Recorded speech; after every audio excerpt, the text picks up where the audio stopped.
comments, and I'll be speaking on the seminar presentation, local anesthetics, the mechanism of action, clinical applications, and adverse effects.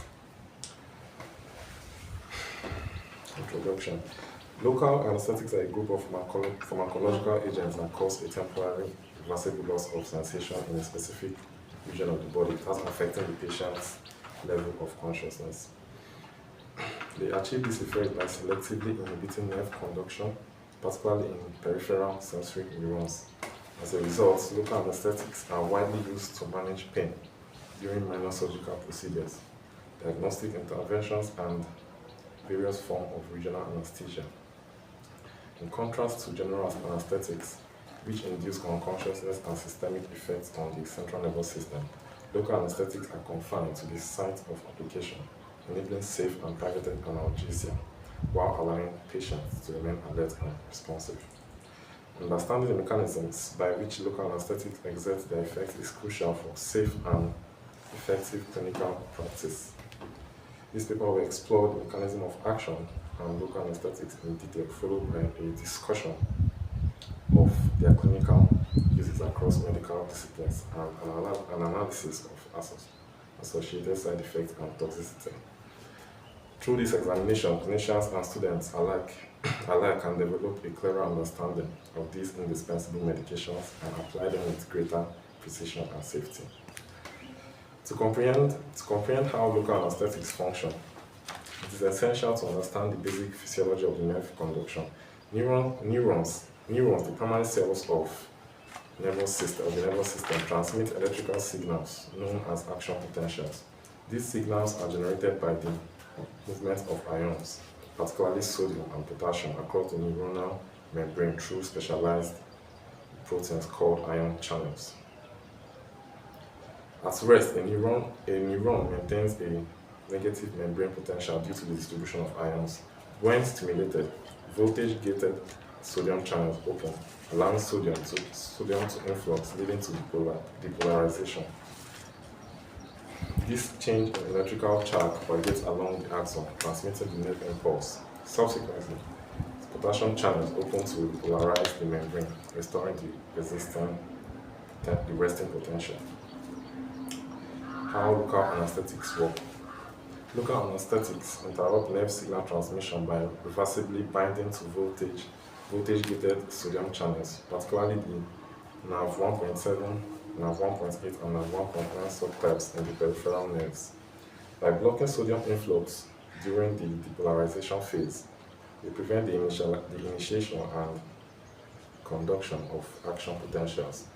Without this signal, the brain does not perceive pain or other sensations from the affected region. Structure-activity relationships. Local anesthetics share a common structure consisting of three key components. The ring, that's the lipophilic group, enhances lipid solubility, aiding in membrane penetration. The intermediate chain classifies the anesthetic as an amide or an ester, which impact metabolism and toxicity. And the amine group, hydrophilic group, which facilitates binding to the sodium channel. Classification, esters and amides. Local anesthetics are broadly classified based on the nature of their intermediate chain. Esters include procaine, tetracaine, and chloroprocaine. These are hydrolyzed by plasma pseudocholinesterase and tend to have shorter durations of action. They are also more likely to cause allergic reactions due to metabolism into para-aminobenzoic acid, PABA.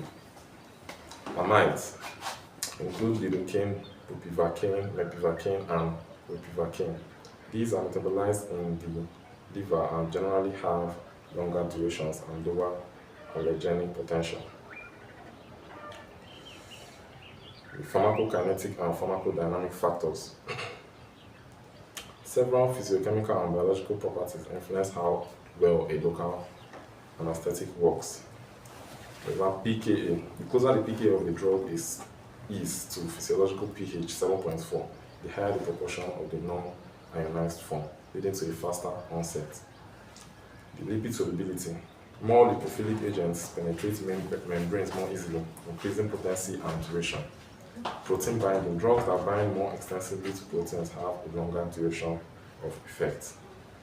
For example, bupivacaine has a high lipid solubility and protein binding, resulting in a slow onset but prolonged action. It's ideal for epidurals. Lidocaine, however, with lower lipid solubility has a rapid onset but a shorter duration. Local anesthetics do not affect all nerves equally. This is known as differential blockade. Small, unmyelinated fibers are more susceptible than large myelinated fibers. The typical sequence of blockade pain is pain to the temperature to touch to proprioception, then to the motor function. This selective inhibition is useful clinically. For instance, in labor analgesia, the goal is to relieve the pain while preserving motor function.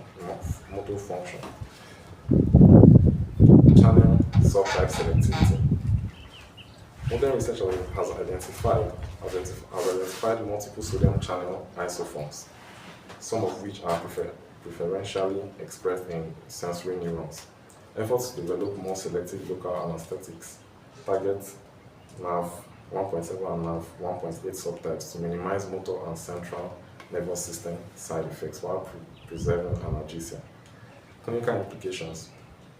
A thorough understanding of the mechanism of action of local anesthetics enables clinicians to choose the right agent based on onset, duration, and patient factors, to adjust dosages appropriately to reduce the risk of systemic toxicity, improve patient comfort, and surgical outcomes. Clinical uses of local anesthetics. Topical anesthesia. Topical anesthetics are applied directly to mucous membranes or skin surfaces to non-superficial tissues. For example, lidocaine, benzocaine, and lidocaine. They are frequently used in dermatological procedures, such as minor skin surgeries or laser treatments. They are used in ophthalmology for procedures like tonometry or minor eye surgeries. Otolaryngology, to suppress the gag reflex during endoscopic examinations. Also in dentistry, to alleviate discomfort from oral ulcers or during minor procedures. Infiltration anesthesia.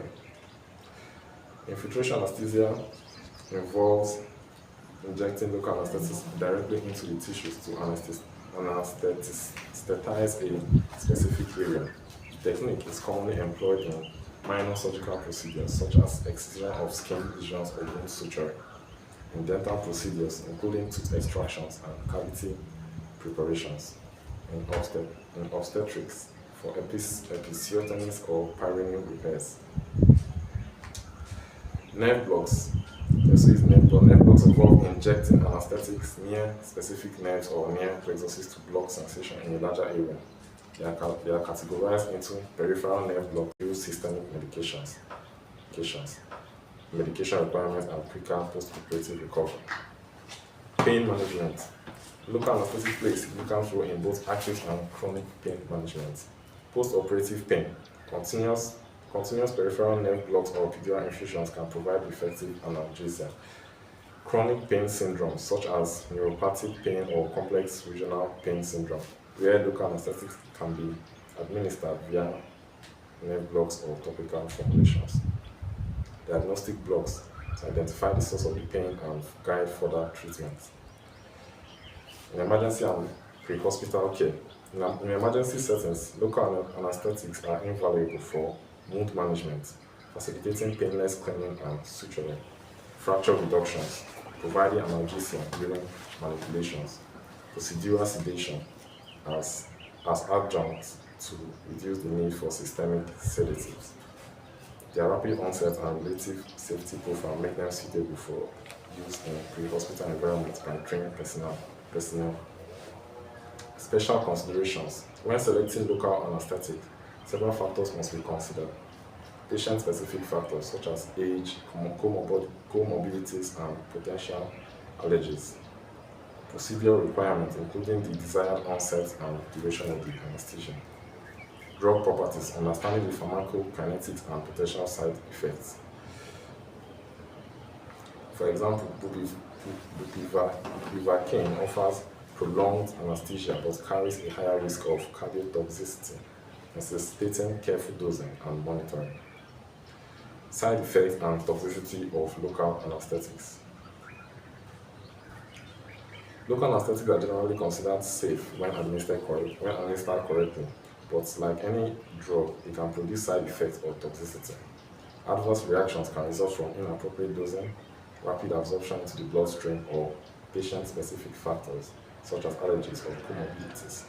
The toxicity can be systemic, affecting the cardiovascular and central nervous system, or local, occurring at the site of administration. Local side effects: tissue irritation or injury. Local anesthetics can irritate surrounding tissues, causing edema, hematoma, or even necrosis if injected improperly. Infection. Contaminated injection sites or improper aseptic techniques may introduce infection at the injection sites. Allergic reactions. Though rare, some patients may have allergic reactions to specific components, particularly ester-based anesthetics such as cocaine, which can metabolize into para-aminobenzoic acid (PABA). These reactions can range from mild rashes to severe anaphylaxis. Systemic toxicity. This occurs when the local anesthetic is absorbed into the bloodstream, potentially affecting the central nervous system and the cardiovascular system. The severity of toxicity depends on several factors, including the drug's dose, rate of absorption, and the patient's condition. Central nervous system toxicity. Central nervous is characterized by symptoms such as that's tingling, numbness around the mouth, dizziness, and tinnitus, linking in the ears, or severe symptoms, seizures, loss of consciousness, or respiratory depression may occur with higher levels of the drug in the bloodstream. The mechanism behind CNS toxicity is related to the inhibition of the excitatory neurotransmission, particularly affecting the GABAergic and the glutamatergic systems. These effects are more pronounced with amide-based anesthetics like lidocaine, bupivacaine, which are highly potent and have local durations of action. Cardiovascular toxicity. Local anesthetic can cause cardiotoxicity, especially when injected into a higher vascular region, or if they inadvertently enter the bloodstream. Symptoms of cardiovascular toxicity include arrhythmias, hypotension. Bupivacaine is particularly notorious for its high cardiotoxic potential. In overdose scenarios, it can cause severe arrhythmias leading to cardiac arrest. This makes it essential to use the appropriate dosing and concentration, especially in high-risk patients. Risk factors for toxicity. High doses or repeated administration can increase the total drug concentration in the blood. Vascularity of the injection sites. In high vascular areas such as face or neck, the anesthetic is absorbed more rapidly. Impaired liver or renal function reduces the ability to metabolize or excrete the anesthetic. Pregnancy alters the pharmacokinetics of many drugs and some local anesthetics like bupivacaine. Prevention and management of toxicity. To minimize the risk, healthcare providers should adhere to the following guidelines. Correct dosing. Always use the minimum effective dose of the anesthetic. Vigilant monitoring. Observe for signs of CNS and cardiovascular toxicity, especially during prolonged procedures or high-risk patients. Use of adjuncts. In cases where systemic toxicity is a concern, epinephrine is often added to local anesthetic solution to constrict blood vessels, thereby reducing systemic absorption. Treatment of toxicity. In case of systemic toxicity, intravenous liquid emulsion therapy is the recommended antidote for bupivacaine toxicity. Allergic reactions. Though uncommon, allergic reactions to local anesthetics are possible. These reactions are more likely to occur with ester-type local anesthetics, for example, procaine, due to the breakdown of the ester bond into the PABA. a known allergen. Symptoms of allergic reactions include skin rashes, often mild, anaphylaxis in severe cases. In severe cases, anaphylaxis may occur, characterized by swelling, respiratory distress, and shock. Amide-based anesthetics such as lidocaine and bupivacaine are less likely to cause allergic reaction but can still trigger hypersensitivity in some individuals. Cross-reactivity between ester and amide anesthetics is rare but possible. Local anesthetic represents one of the most significant advancements in modern medicine, enabling pain-free surgical procedures and effective pain management in various clinical settings. Clinically, they are indispensable across specialties, ranging from dermatology and dentistry to obstetrics and emergency medicine. There are diverse applications in topical infiltration, nerve block, and regional anesthesia underscore their versatility and value. However, despite therapeutic benefits, local anesthetics are not without risks. Adverse effects, including local tissue reactions, systemic CNS, and cardiovascular toxicity, are rare but potentially fatal, allergic responses highlight the importance of appropriate dosing, vigilant monitoring, and patient-specific considerations. Understanding these risks and the pharmacological nuances of each agent allows clinicians to optimize patient safety and therapeutic efficacy. In conclusion, with proper knowledge and administration, local anesthetics may remain powerful tools in both acute and chronic care, offering safe and effective pain control that continues to evolve with advances in pharmacology and technique.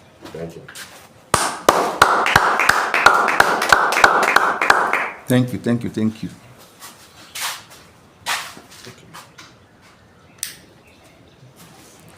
Hey, I stopped talking because of time. But at this juncture, I must talk. I am impressed. This is pharmacology. The last presenter and the last two presenters and this last presenter. This is what pharmacology should be. Analysis. You see how the thing is going, how the thing went. This is how pharmacology should be. But I was carried away. Please, I want you to be driving me like this so that I'll get carried away. You know? I'm impressed. Please, let's clap for him again, please. This is pure pharmacology. Not just basic.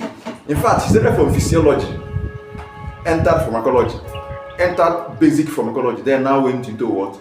Clinical what? For pharmacology. That's what it should be. That is what it should be. So please, as you are called out here to present, please try to go this deep. And not only that, he even finished before the time. Is a sign of well-prepared work. I'm impressed. Please, let's clap again, please. Let's clap again, please. All right, thank you very much. Our viewers, I know you will not be seeing me coming out. Please, I'm sorry. I just said let us just be fast so we can finish what we have today before 6 p.m. But I couldn't resist it, so I had to come out again. Please, we want to go offline again so that we can prepare for the next presentation. Don't even think of leaving. We are with you, and we are sure that you'll be with us. Please don't keep that to your phone. Hold it. Hold that to your phone. And don't go to another page. Be there on the page. We are coming back. Thank you very much. God bless you.